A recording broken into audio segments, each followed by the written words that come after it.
Olá, terceiro ano AFD, terceiro BFD, disciplina Fundamentos Filosóficos e Sociológicos da Educação. Estou em uma série de vídeos abordando um pouco sobre o sociólogo e filósofo Karl Marx. Falei com vocês no primeiro vídeo acerca da biografia do autor, do contexto histórico em que ele estava inserido, e no segundo eu comentei um pouco da obra sobre a questão judaica, a Sagrada Família, luta de classes na Alemanha. Enfim, obras do jovem Marx e que explicam um pouco como o seu pensamento foi evoluindo ao longo da história até chegar no Marx mais difundido hoje pela sociedade. Eu estou trabalhando com vocês em apostilas menores, porque eu já expliquei que o nosso tempo é mais curto esse trimestre, né? Então eu mandei para vocês via Class uma apostila chamada Aula 14. A apostila aula 14, aula 10. Se vocês puderem me acompanhar pela apostila, fica mais fácil. Mandei-lhes também uma apostila maior, uma gigante, para que vocês possam se aprofundar no pensamento do autor, mas eu vou trabalhar com esses resumos nesse primeiro momento. A obra que eu vou comentar um pouco, a resenha da resenha, né, para ficar simplificado, é a Ideologia Alemã de 1846. A Ideologia Alemã é uma obra escrita a quatro mãos, né, a duas, por assim dizer, que é de um lado Engels e de outro Marx. É uma obra que, de certa forma, apresenta os principais conceitos do socialismo. Ainda haveriam mudanças conceituais importantes no tratamento da mercadoria, no tratamento da alienação, mas já é uma obra bastante relevante para o marxismo. Então eu vou discutir alguns conceitos com vocês, vou ler os textos, vou comentar e espero que fiquem pelo menos alguns conceitos mínimos sobre o pensamento desse autor que escreveu tanta coisa e que infelizmente não vai dar tempo de abordar como queríamos. Bom, vamos lá, sem mais enrolação. Ali na página 1 dessa apostila aula 14, ele já comenta que a libertação é um ato histórico, não é um ato de pensamento. Então você já vê a sua filiação materialista mais uma vez. A história da humanidade deve ser estudada e elaborada sempre em conexão com a história das indústrias das trocas. Aqui ele meio que determina o que o Engels, né, disse lá no discurso em 1883, quando Marx morreu. O Engels fez um discurso e diz que o Marx descobriu o motor de funcionamento da história. Ou seja, para Engels e para Marx, é a luta de classes, são as relações econômicas que são o motor da história, que faz a roda da história girar. Não é uma história cíclica, não é uma história que segue naturalmente, ela segue devido às contradições econômicas entre as classes, entre a indústria, entre as trocas. Essa é uma das primeiras concepções que a ideologia alemã nos permite concluir. É um livro gigantesco, né? Então eu vou abordar apenas algumas nuances. É um livro de 500 e poucas páginas, né? Toda a concepção histórica existente até então ou tem deixado completamente desconsiderada essa base real da história, ou tem considerado apenas como algo acessório, fora de toda e qualquer conexão com o fluxo histórico. A história deve, por isso, ser sempre escrita segundo um padrão situado fora dela. A produção da vida aparece como algo pré-histórico, enquanto que o elemento histórico aparece como algo extra e supraterreno. Mais uma crítica que ele faz a todo o afastamento, né? Em relação ao mundo real. As ideias dominantes não são nada mais do que a expressão ideal das relações materiais dominantes. Eu estou lendo na página 1 ainda, tá? São as relações materiais dominantes apreendidas como ideia. Aqui ele já introduz dois conceitos que são essenciais para a teoria marxista, que é o conceito de estrutura e o conceito de superestrutura, né? O que é o conceito de estrutura? Eu preciso que vocês anotem esses conceitos porque são conceitos que iremos utilizar ao longo das aulas. Se você pensar em um corpo humano ou em um prédio, né? O Marx está pensando aqui numa construção. Se você pensar num corpo humano, a nossa estrutura é o esqueleto. é o que mantém a carne dos meus braços no lugar, que mantém tudo no lugar. Então há um esqueleto que você não vê, no entanto, sem esse esqueleto, todo o meu corpo, né, iria virar uma ameba. Seres sem esqueletos são como se fosse uma ameba, né, no jargão popular, não na biologia. E nos prédios? Nos prédios as estruturas são os aços, aquelas partes de metal que você coloca, aí você coloca os materiais que complementam e que fecham aquele prédio. Então antes de você construir, você não vai jogar tijolo, você vai fazer vigas, a estrutura, vai fazer suporte de concreto e de aço ou qualquer tipo de material de construção utilizado. Normalmente, então, na analogia marxista, a estrutura é aquilo que não se vê, aquilo que de fato sustenta, mas que não aparece. No homem é o esqueleto, na construção pode ser o ferro, pode ser o concreto que está escondido ali por trás de tanta massa, de tanto acabamento que você dá. Bom, para o Marx, na estrutura das relações sociais está a luta de classes entre burguês e proletário, está essa luta de classes que não só é entre burguês e proletários, porque vem ao longo da história, mas sempre tem uma classe lutando com a outra. Antes do termo burguês ser cunhado, já havia classes lutando entre si. E essa estrutura é a que esconde a verdadeira causa da sociedade ser como ela é. E o que aparece para a gente? Uma superestrutura, ou seja, são as causas que não são em si, elas existem em função de outra causa. Por exemplo, o direito é uma superestrutura que existe em função, na perspectiva marxista, em função da dominação. O que é o direito em última análise para Marx? É uma tentativa de conservar o status quo. Quem tem posse é protegido contra a violação da posse. O que é o Estado? Em última análise, a maior parte das leis, se você pegar Código Civil, Código Penal, são leis relacionadas com a propriedade, né? Então, a ideia de proteger, de manter a sociedade como está. O que é a religião? A ideia de um conformismo, que essa vida aqui tá boa e que a outra que vai valer a pena. Para falar na religião ocidental dominante, que é o cristianismo. Há variações aí. Mas então, essas ideias dominantes, elas aparecem como superestrutura que esconde uma vontade do dominador. O dominador nunca mostra essa vontade. Aí coloca direito, a escola, em última análise, também passa a ser uma superestrutura.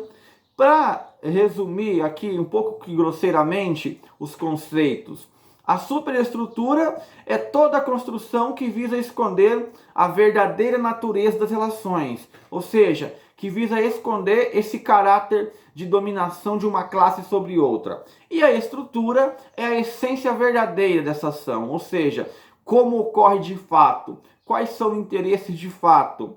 Quando um governo propõe um programa educacional, será que ele está pensando em mudar as relações estruturais de seu governo ou ele está pensando em maquiar essas relações? É isso que o Marx vai definir como superestrutura e estrutura.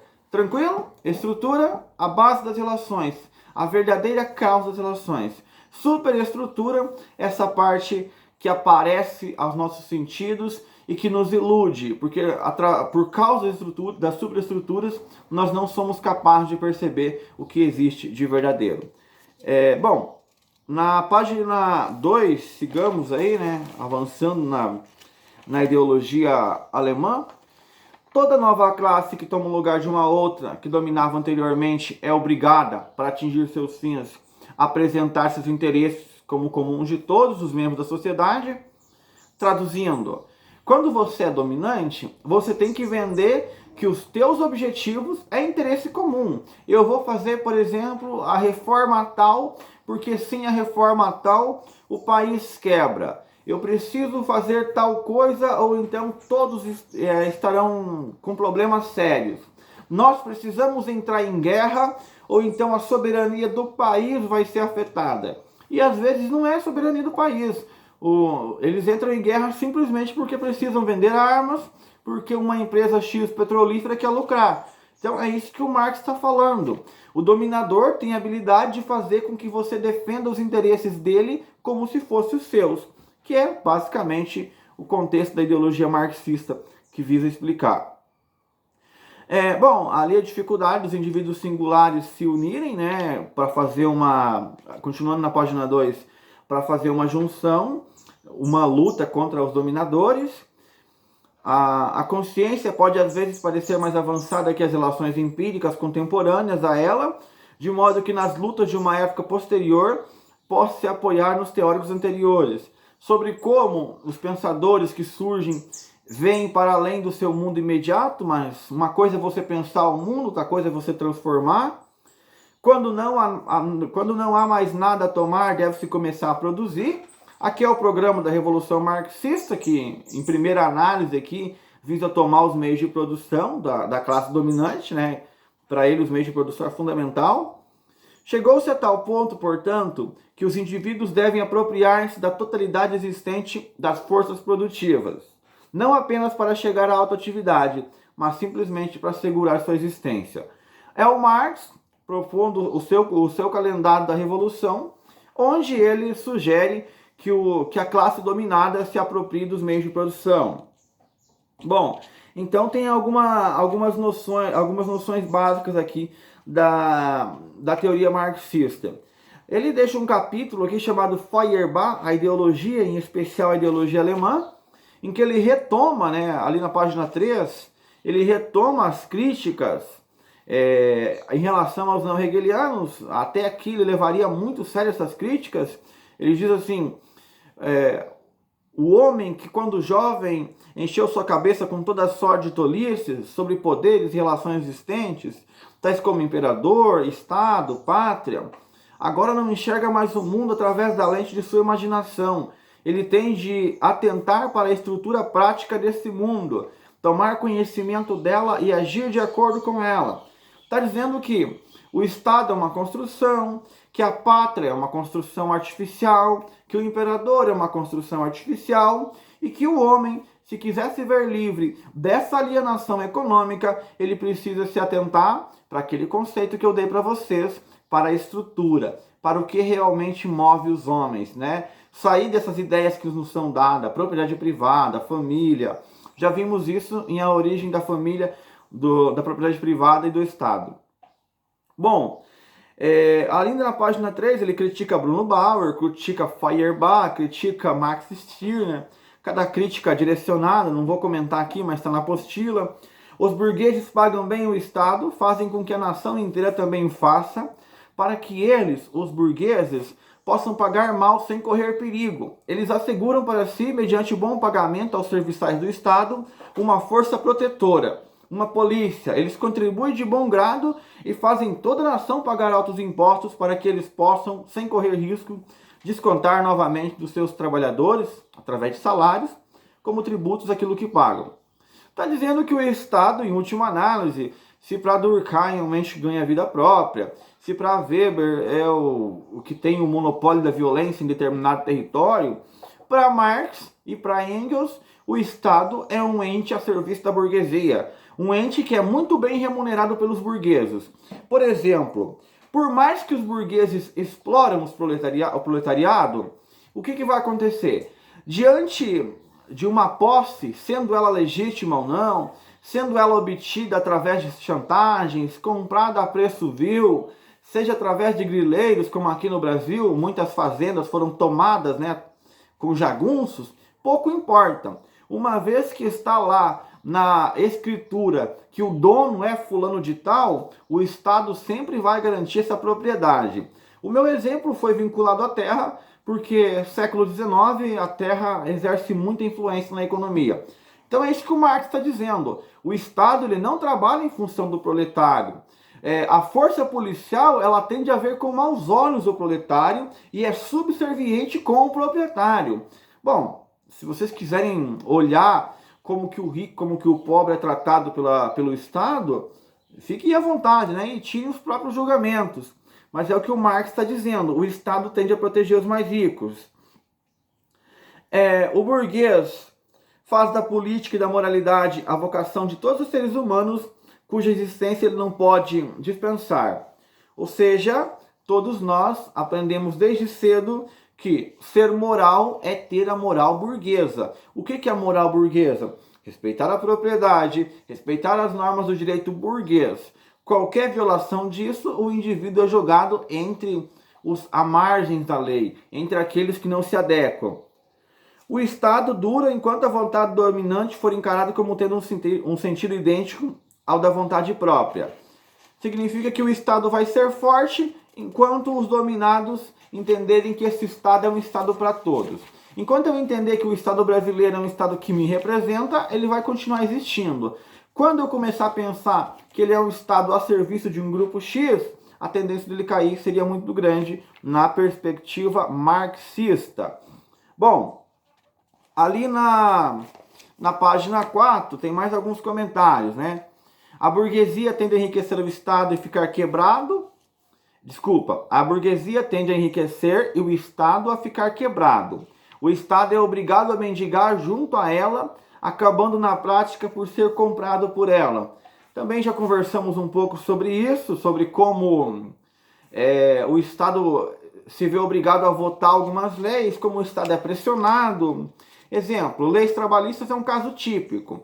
Ou então taxação de grandes impostos. No governo, os grandes industriais fazem seus grupos, vão até o Congresso, olha, ou vocês aprovam a lei tal, ou a isenção do imposto tal, ou então não dá para fazer, ou então procuraremos outro país. E o governo vira um títere, um boneco na mão dos grandes industriais. Bom, eu creio que na obra A Ideologia Alemã era isso, né, nessa página aqui. Tem ainda um pouquinho sobre o Manifesto Comunista, mas eu falarei em outro vídeo, para não ficar um vídeo tão longo. Ainda aqui algumas críticas na ideologia, na parte final ali da página 4. A superprodução só provoca crises quando tem influência sobre o valor da troca de produtos. Até o momento, os homens sempre fizeram representações falsas de si mesmos e daquilo que devem ser. Essas fantasias inocentes e infantis tornam o cerne da filosofia dos jovens hegelianos. Segundo o sistema hegeliano, as ideias, os pensamentos e as concepções produzem, determinam e dominam o mundo real dos homens. E no final do texto, o principal defeito de todo o materialismo existente até agora, e o de Feuerbach incluído, é que o objeto, a realidade, o sensível, só é aprendido sobre a forma do objeto de contemplação, mas não da atividade humana sensível como prática. Bom, então ele finaliza a ideologia alemã com aquela crítica a Hegel e os neo-hegelianos sobre como só são capazes de ver a relação imediata, o que acontece na superestrutura.